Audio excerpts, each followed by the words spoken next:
Guys, എന്തൊരു മഴയാണല്ലേ. അങ്ങനെ ഞാനും ഉമ്മായി ഹെൻസും കൂടെ കുറച്ച് നേരം വെളിയിലോട്ട് ഇറങ്ങി നിന്ന്. അപ്പോഴത്തേക്ക് സ്റ്റേഷന്റെ അവിടെ നിന്നാണ് തോന്നുന്നു നന്നായിട്ട് പടക്കം പൊട്ടിക്കുന്നുണ്ടായിരുന്നു. കാണാൻ നല്ല രസമുണ്ടല്ലേ ഗൈസ്. അങ്ങനെ കുറേ നേരം ഉണ്ടായിരുന്നു. അപ്പോഴത്തേക്ക് നമ്മുടെ കയ്യിലും അന്ന് ദീപാവലിക്ക് മേടിച്ച പൂത്തിരി ഇരിപ്പുണ്ടായിരുന്നു. അപ്പം ഞാനും വിചാരിച്ചു അതുകൊണ്ടൊന്ന് കത്തിക്കാൻ. അന്ന് ഞങ്ങൾ 3 അവർ വാങ്ങിയിട്ട് ഒന്നുപോലും കത്തിക്കാൻ പറ്റിയില്ല ഗായ്സ്. അത് 2-3 മാത്രമേ കത്തിക്കാൻ പറ്റുള്ളൂ. ഇതുവരെ നിന്നതിന് ശേഷം ഉമ്മച്ചി ഹെൻസുവിനെ കൊണ്ട് അകത്ത് കയറിപ്പോയി. അപ്പോഴത്തേക്ക് ഞാൻ പൂത്തിരി എടുത്തുകൊണ്ടൊന്ന് കത്തിക്കാമെന്ന് വിചാരിച്ച് അങ്ങനെ 2 എണ്ണം കത്തിച്ച് കഴിഞ്ഞിട്ട് പിന്നെ ഞാൻ വിചാരിച്ചാൽ ഒന്ന് നിർത്താം, ലൈറ്ററിന്റെ വെടി തീരാറായി ഗൈസ്. അങ്ങനെ ഞാനത് നിർത്തിയിട്ട് അടുക്കളയിലോട്ട് പോയി. ഉമ്മച്ചിയാണെങ്കിൽ മീനും ചീനിയൊക്കെ വാങ്ങിച്ചുകൊണ്ട് വന്നിട്ടുണ്ടായിരുന്നു. അപ്പോൾ അതൊക്കെ വെക്കണമായിരുന്നു. രണ്ടുപേരും കൂടെ അടുക്കളയിൽ കയറിയാൽ പെട്ടെന്ന് ജോലി ചെയ്യും. അപ്പോഴത്തേക്ക് ഞാൻ ഹെൻസിനെ വാക്കറിലോട്ട് വെച്ചിട്ട് ഞാനും ഉമ്മായും കൂടെ ഒരുമിച്ച് കുക്ക് ചെയ്യാൻ വേണ്ടി കയറി. എനിക്കാണ് ഗൈസ് ടാസ്ക് പിടിച്ച പരിപാടി. എനിക്ക് പണ്ടേ മീൻ കഴുകുന്ന ഇഷ്ടമല്ല. അപ്പോൾ അമ്മക്കും അത് ഇഷ്ടമല്ല. അതുകൊണ്ട് എന്നെ ഏൽപ്പിച്ച് നൈസിന്.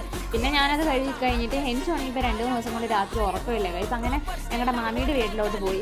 മാമയെ കൊണ്ട് തലയ്ക്ക് പിടിച്ച് ഒതിപ്പിക്കാൻ പറഞ്ഞിട്ട് പോവാന്ന്.